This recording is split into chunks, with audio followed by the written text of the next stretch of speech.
Arsenal go to Manchester United tomorrow. They will very much be looking to take one step further on Sunday and win that Premier League trophy. It's nearly midnight, it might be tomorrow. It will go on and win that Premier League trophy. Who do you think is best placed to challenge Liverpool and potentially go on and win it if they don't defend their trophy? I'd probably say Arsenal as a whole, as a club, as a team.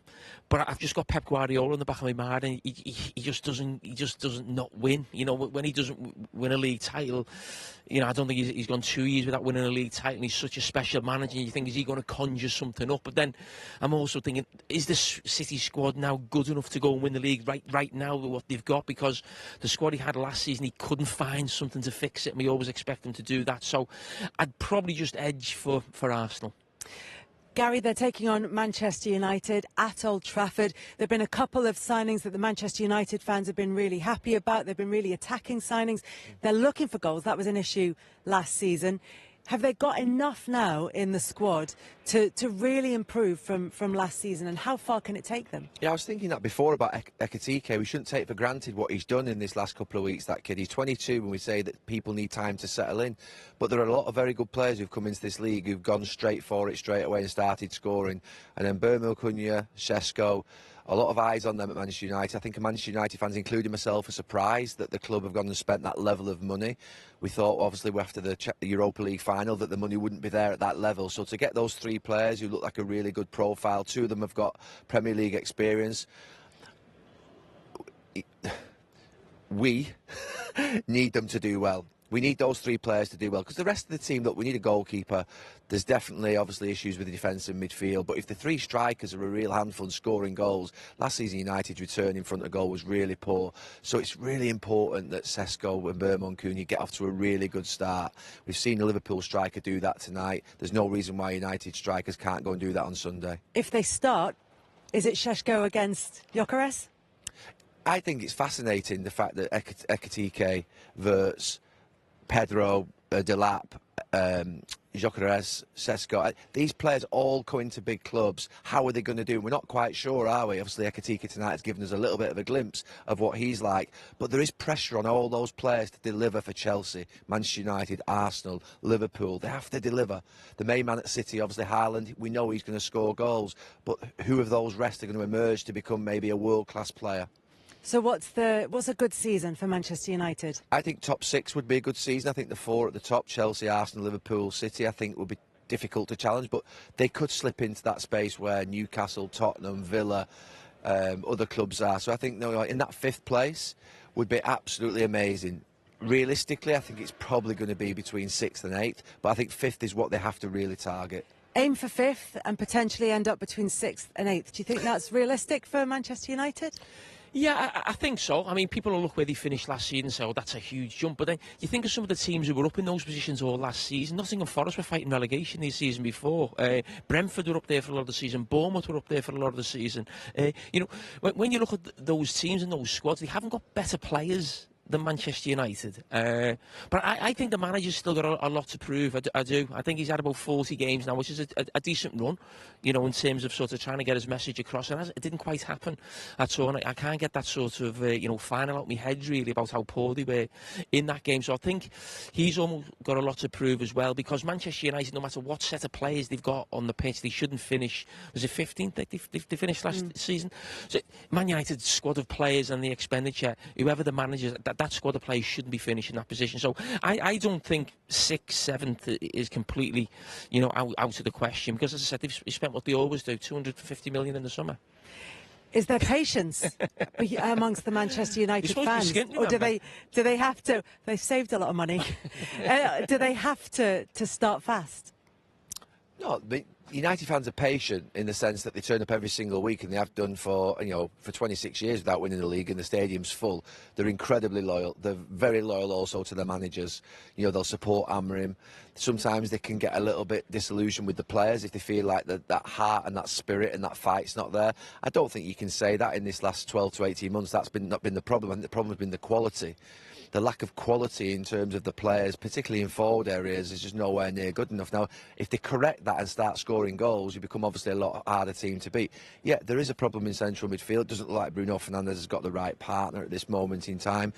And then obviously you've got the goalkeeper. So there's things that I think he'd still want to change. It's quite a unique system. I think it was always going to take some time to get used to it. I was hoping that, to be fair, I said at the time it would suit some of these players, give them a stronger base, because there isn't really a pair of centre-backs there that can play in a 4. So I thought it would suit them, but it didn't do, and it ended up being a real sort of challenge for them. They've looked better in pre-season. The fans will always be patient, but I think that ultimately they need to get a decent start, and they've got a few tough fixtures in this first few games. I actually feel quite confident about them on Sunday. I think they'll give a really good performance. I think it's a big day. And Arsenal, Arsenal have got to go and win. I agree with Jamie. I think Arsenal are the team really that have got to go and challenge Liverpool this season. To start the season, Manchester United, some strong words there from Bruno Fernandes and from Ruben Amorim, almost wanting to forget last season I bet they do. ever happened. Realistically, from where they are, their worst season for 73-74, where can they go this season? I've seen some people this week tipping them 5th, 4th even. Yeah. Yeah. I mean, they possibly could. No they European possibly could be they possibly could get European football. I mean, they can't, mix it with the big boys. Let's say they've got no chance of getting in there with the Liverpools. Do you like their recruitment? Yeah, I think it's probably wise to recruit at that end of the pitch. I mean, they didn't create much. Certainly didn't score many, and haven't for a while. Didn't really excite going forward. And they've got numbers in midfield and at the back for that matter. So I think if they were going to invest, then I think it was the right area to do. Yeah, and it is. It's a total change, isn't it? Total sea change in terms of the players. I like Cunha. I think he's very, very good. I have a couple of little question marks. That type of player caused a little bit of trouble at Wolves. I just think Manchester United might put manners on him. It's a big club. You can't, walk in and all of a sudden start throwing your arms around and, grabbing people after games and getting sent off. And well, things others like that. have in the old culture, but this is Ruben Amorim now putting his stamp with his first pre-season on it. Yeah. No, I do like him, and I think he could be a good sign, and as long as mentally he's right. Mbeumo, proven Premier League, scoring goals. So, yeah, and obviously the new centre-forward, we'll see how he does. He's quite new to it. But, yeah, I like what I've seen. I mean, they simply cannot be as bad as they were, can they? So it's just how high they can climb. And if they can get a 6th or a 7th place in the league, then that's good progress, and then they can build from there. We watched them in the summer series. What do you think? I think 6th or 7th. I think that's realistic. In the middle of the area, in the middle of the pitch. Sorry, they've got bodies there. I think the recruitment in the summer's been good. Cunha, I like Cunha. I think in terms of his temperament, I think he would understand that. This is a massive football club. From where we come from, it's a massive opportunity, a privilege to play for Man United. And Mbeumo, I was lucky enough, I went into Brentford last season, and so I saw him, spoke to him, good professional, wants to learn, spends a lot of time doing a lot of finishing, wants to score goals. So 2 good signings, and I just felt like they needed that, because I felt there was too many occasions last season where, over the years we're so used to seeing Man United score a lot of goals, and all of a sudden, went for a team that, didn't even look like scoring. So the fact that they've brought in these 2 players, that can make the difference at the top end of the pitch was 2 big signings. Now, on the subject of big signings and centre forwards, Gyökeres in from Sporting Lisbon for Arsenal. Is that the missing link? They certainly hope it is. Is it as simple as that for Arsenal, do you think, Maka? Well, that is the million-dollar question, isn't it? Is he going to be good enough to drive Arsenal forward to the Premier League? He was at Coventry before he went to Sporting. He did excel at Sporting. You almost felt that Gyökeres wasn't the player they wanted in that number 9 area. It was somebody else, I thought. They eventually brought Gyökeres in. Time will tell. Time will tell. I think the recruitment around, Zubimendi, Madueke, Norgard, they're the type of players that I thought have bolstered the squad. Gyökeres should score goals because Arsenal create lots of chances. Is he going to be good enough individually? We saw Ekitike tonight. He looks like a really good player already. Is he going to be that link-up play? But they have got Havertz and they've got Gabriel Jesus to come back as well. So maybe they'll get away with it. I don't know whether he is top quality number 9 yet. I need to see him in a Premier League environment, in a scenario. I saw Darwin Núñez. I saw Gonzalo Ramos for Benfica. They haven't hit the heights. I don't know whether Gyökeres is going to be like that, just under top quality, or whether he's going to really, really excel. I'm looking forward to seeing what he does in an Arsenal shirt. I really am. Yeah. But Gyökeres or Sesko, it was a toss of a coin. We'll wait and see who's the best, who's going to be the best out of them. Has there ever been a player that's come over to the Premier League and had so much pressure on them? That position, they've been desperate for years and years and years. Not only that, he goes and asks for number 14 as well. Yeah. So he's got Thierry's number. I mean, talk about pressure.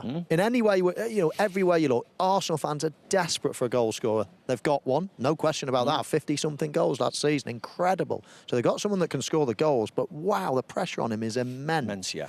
And I'm with you. I think, there's question marks about him. Yeah. You look at Ekitike that comes in today for Liverpool, it's almost like the last thing you think of is pressure, don't you? It's just sort of, well, there's other massive signings around. There's no huge, but wow, down at Arsenal, it's almost like he is the missing link. And if he's good, then they can win it. If he's not, they're not going to win it. And It's a massive pressure. funny enough, he scores all these goals in the Portuguese league. But I was at the game where Arsenal played Sporting Lisbon in the Champions League, and Arsenal went over and battered them, and he never got a kick. And you're thinking to yourself, you wonder what's changed, to whoever's choosing the players at Arsenal, the sporting director, etc., or whether it's Mikel. You wonder what they've seen that they've gone, you know what? He's the one. He's the one we're going to pin all our hopes on. Because it's not Zubamendi or Marino or Declan Rice. It's the number 9, unfortunately, because that's their missing piece. And they've chosen Gyökeres, so huge amounts of pressure on him.